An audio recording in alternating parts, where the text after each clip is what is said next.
They stopped an elderly man outside a small town store, and within minutes, they discovered he was the person they should have been learning from all along. The morning light in Briarwood, Georgia, was soft and golden. It laid itself gently on the white porch rails of old homes and on the rusted blue pickup that turned into the parking lot of Henson's General Store. The driver, Elijah Carter, moved slowly and carefully. He was 72, with strong hands, a straight back, and eyes that had learned patience the hard way. His Navy cap said U.S. Veteran in simple yellow thread. Inside the store, he planned to buy coffee beans and a small bag of feed for the birds that visited his backyard. He also needed a new notepad. Elijah wrote down little miracles, like the first bloom of the season or the laughter from the kids next door, because he believed good things should be recorded before the wind could steal them. He stepped out of the truck, the air smelling like fresh bread from the bakery 2 doors down. He adjusted his cap and started toward the door. That was when the quiet morning changed. 2 patrol cars pulled in with their lights on. They weren't screaming with sound, no sirens, but the lights spun like a warning. 2 officers stepped out. The first, Officer Lane, looked seasoned but calm. The second, Officer Drew, was younger, energetic, and keyed up. "Sir," Officer Drew called from a respectful distance, "can you please pause for a moment?" Elijah turned and nodded. "Good morning. Something I can help you with?" "Can we see some identification?" Drew asked. Elijah's brows knit gently. "Of course. May I reach into my pocket?" "Yes, sir," Lane said, his voice measured. Slowly. Elijah moved as they asked, pulled out his wallet, and handed over his driver's license. Lane examined it and passed it to Drew, who checked his tablet. "What's the concern, officers?" Elijah asked. He was polite, not frightened, not angry, simply present. "We've had a call about a vehicle similar to yours," Lane explained. "There was an incident reported nearby. We're checking everyone who matches the description just to be thorough." "I see." Elijah nodded. "You go ahead and be thorough, then." People were arriving at the store. A teenage boy on a bike paused to watch. A woman in a denim jacket held the door for an older couple, then stood outside, concerned. Inside, Mr. Henson peered out from behind the counter. He knew Elijah by name. He had watched him buy coffee and kindness for years. Officer Drew tapped on the tablet, then glanced at Elijah again. "Do you have any other form of identification?" "I do," Elijah said. "Left breast pocket?" Lane nodded, and Elijah slowly took out a thin leather card holder. Inside was a veteran identification card. Drew looked at the card and went back to the tablet, double-checking. While they ran their checks, Elijah stood quietly, the way he had stood through much harder moments in life. He looked around and noticed a sparrow on the power line. He smiled at the sparrow. "Sir," Lane said after a moment, "we appreciate your patience." "No problem," Elijah replied. "Patience is cheaper than frustration, and it tends to last longer." Lane almost smiled. Drew stepped forward. "We're still waiting on one more confirmation. We'll keep this quick." "Take your time," Elijah said. "I'm not going anywhere, unless it's inside for coffee." From the doorway, Mr. Henson raised a hand. "Elijah, you okay out there?" "All good," Elijah said gently. "Just talking." A third vehicle pulled up, an unmarked sedan. Captain Ruiz, a calm woman with thoughtful eyes, stepped out. She carried a small folder, walked over to the group, and nodded at her officers. "Morning," she said to Elijah. "I'm Captain Ruiz. Thank you for your cooperation." "Morning, Captain," Elijah said, tipping his cap slightly. "Coffee day turned interesting?" "It won't be for long," she said.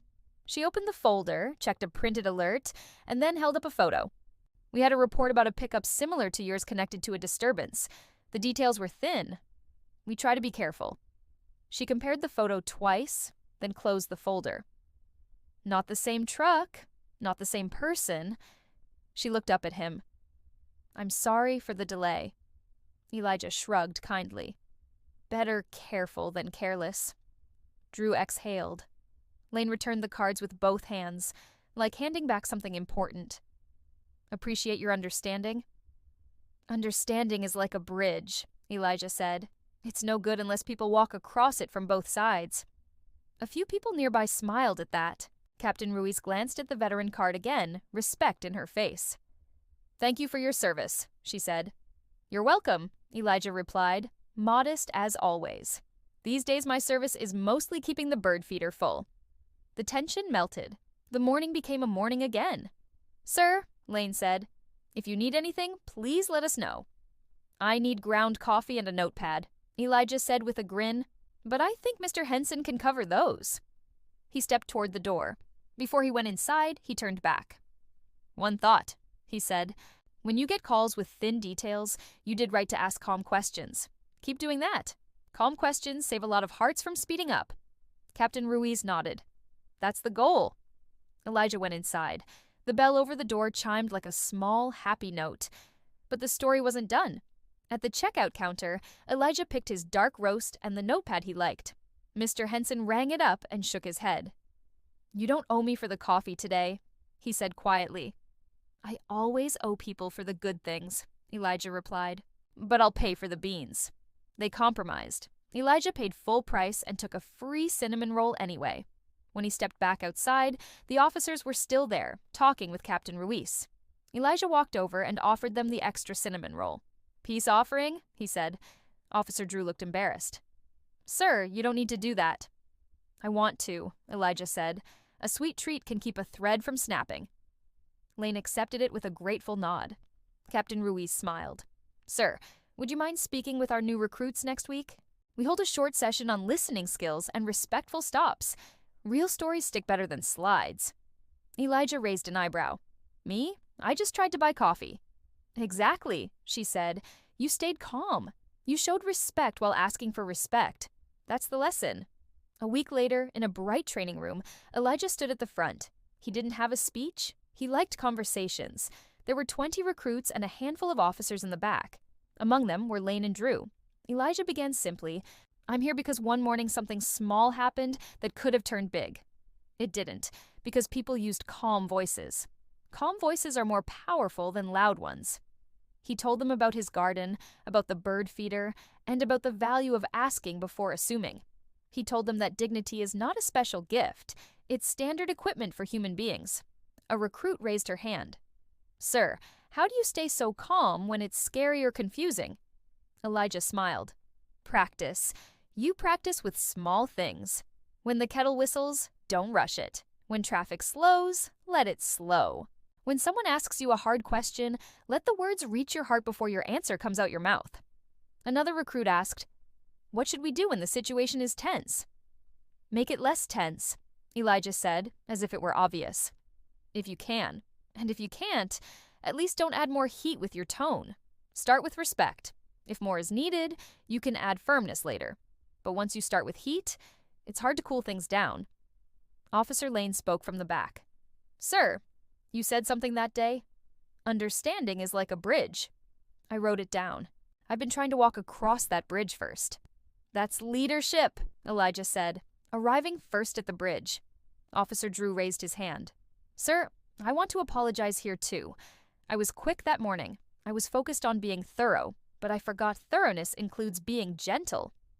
Elijah nodded, accepting the apology. "Thank you. May your thoroughness always include gentleness." The room was quiet, the good kind of quiet. Elijah continued. "I wore a uniform once. I know what it means to stand tall for others. But every person you meet is also standing tall for somebody. A child, a spouse, a memory.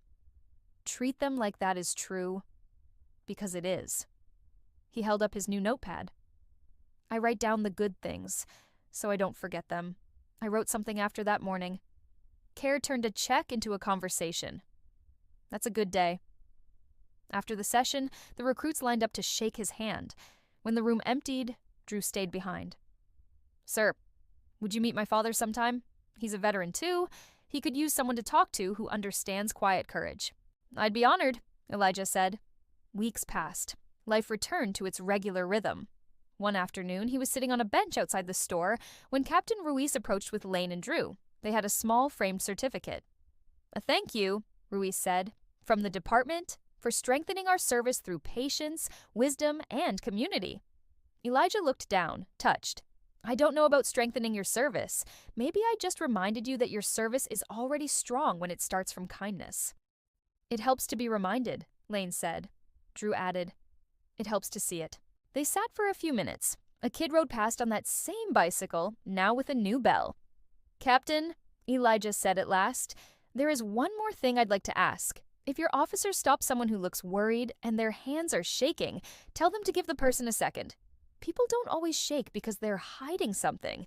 Sometimes they shake because life has been heavy and they're tired of lifting. Ruiz nodded slowly. We'll add that to training. On a bright Saturday morning, a month later, the town held a community day at the park. Elijah showed up with a box of sunflower seeds. A little girl asked him, Mister, why do you like birds so much? He said, because they sing without asking who deserves the song. Near the end of the event, Officer Drew brought his father, a quiet man with silver hair. Elijah and the man talked for a long time, not about battles, but about gardens, grandchildren, and the peace you learn to protect inside yourself. When the sun began to lean west, Elijah stood and looked across the park. He saw people eating together, laughing together. He saw the officers chatting with families, not as authority, but as neighbors. He thought of that morning outside the store, how easy it would have been for the day to go wrong, and how simple choices had kept it right. He whispered to himself, that's worth writing down too. He took out his notepad and wrote, respect first. Everything good can grow from there. Thank you so much for watching. If this story touched your heart, please give it a like and subscribe for more content that celebrates the good in people. See you next time!